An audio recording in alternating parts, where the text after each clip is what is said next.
Hello everyone. അപ്പോൾ എല്ലാവർക്കും happy Onam കേട്ടോ. അപ്പോൾ തിരുവോണത്തിന് കുറച്ച് നേരത്തെ എന്ന് വെച്ചാൽ ഒത്തിരി നേരത്തെ ഞാൻ എണീറ്റിട്ടുണ്ടായിരുന്നു. കാരണം നമുക്ക് കുറച്ചധികം ജോലിയുണ്ട്. നല്ല ഇരുട്ടായിരുന്നു കേട്ടോ. എങ്ങും ഒരു അനക്കവും കാര്യങ്ങളും ഒന്നുമില്ല. വെളുപ്പിനെ എണീറ്റ് കുളിച്ച് വിളക്കൊക്കെ കത്തിച്ചിട്ട് ദാച്ചനെ കട്ടൻ ചായ തിളപ്പിച്ചു. ഇനിയിപ്പോൾ ഇത് അടുത്ത് നമുക്ക് ഇന്ന് തിരുവോണത്തിന് ബ്രേക്ക്ഫാസ്റ്റ് ഇഡ്ഡലിയും സാമ്പാറുമാണ് കേട്ടോ. അപ്പോൾ ഞാൻ ഇഡ്ഡലി അങ്ങ് വെച്ചിട്ടുണ്ട്. കട്ടൻ ചായ കൊണ്ട് അച്ഛന് കൊടുത്തു കഴിഞ്ഞ് പിന്നെ ഇന്ന് നമ്മുടെ സ്റ്റൗവിന് ഒരു റെസ്റ്റ് നമ്മൾ കൊടുക്കാൻ ഉദ്ദേശിക്കുന്നില്ല. ഇന്ന് ചറ പറന്ന് ഉച്ച വരെ ഭയങ്കര പരിപാടിയാണ്. അത് കഴിഞ്ഞാൽ പരിപ്പാണ് കേട്ടോ ആദ്യം വേവിക്കാൻ വെച്ചത്. അത് കഴിഞ്ഞ് ഞാൻ ചായ ഇട്ടു.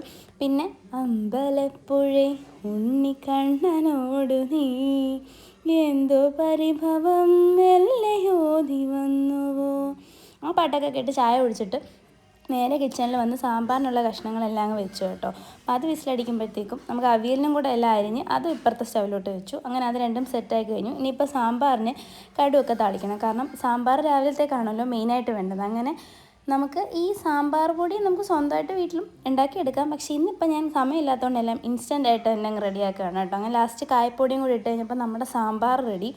അത് കഴിഞ്ഞ് നമ്മൾ പരിപ്പാണ് കേട്ടോ, ഉച്ചക്കത്തേക്കുള്ള പരിപ്പ് കറിയാണ്. അങ്ങനെ ആ പരിപ്പും വെന്ത് വന്നിട്ട് നേരത്തെ തിളച്ച് തൂവിയതുകൊണ്ടാണ് ഈ കുക്കറിൻ്റെ അടപ്പിങ്ങനെ ഇരിക്കുന്നത്. ഞാൻ പിന്നെ എപ്പോഴും കഴുകാനൊന്നും പോയില്ല.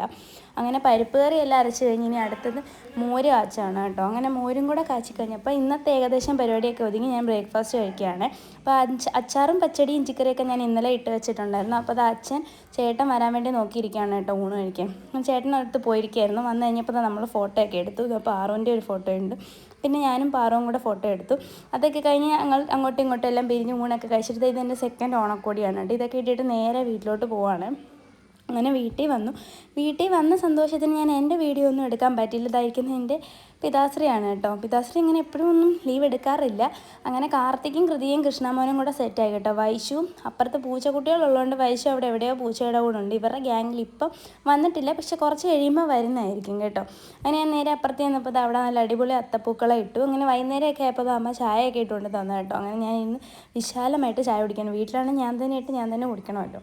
അപ്പോഴാണ് എൻ്റെ കണ്ണിലിതേ എൻ്റെ അനിയത്തിയുടെ ബൂട്ട്സ് കിട്ടിയത്. തരുമോ എന്ന് ചോദിച്ചപ്പോൾ അവൾ പറയുക തരത്തില്ലെന്ന്. എന്നാൽ പിന്നെ വിഷമിക്കല്ലോ, ഓണമല്ലേ, വിഷമിക്കുന്നത് എന്തിനാന്ന് വിചാരിച്ച് ഞാൻ സന്തോഷത്തോടെ ഇരുന്നു. അങ്ങനെ രാത്രിയായപ്പോൾ ഇവിടെ ഭയങ്കര ഡാൻസും മേളമൊക്കെ. അവർ രണ്ടുപേരുടെ അങ്ങ് സെറ്റായി ഡാൻസ് കളിക്കാൻ തുടങ്ങി കേട്ടോ. അങ്ങനെ രാത്രി ഒരു 11 മണിയായപ്പോൾ ഇന്നത്തെ ഈ പായസം കൂടിയോടുകൂടി എൻ്റെ തിരുവോണ പരിപാടികൾ ഇവിടെ അവസാനിക്കുകയാണ്. നല്ല ക്ഷീണമുണ്ട്. എവിടെയെങ്കിലും ഒന്ന് ചെന്ന് കിടന്നാൽ മതി എന്നാണ് കേട്ടോ. കാർത്തിക്കും കൃതിയും ഉറങ്ങിയിട്ടില്ല. മൺശാശൻ കിടന്നു. ഞാനും അമ്മയും കിച്ചും കിടന്നിട്ടുണ്ട് കേട്ടോ. ഞാനും അമ്മയും കാർത്തിക്കും കൃതിയേ ഉള്ളൂ. അപ്പോൾ എല്ലാവർക്കും ചാനൽ സബ്സ്ക്രൈബ് ചെയ്ത് ഒന്നും കൂടെ കുടിക്കുമോ. ബൈ.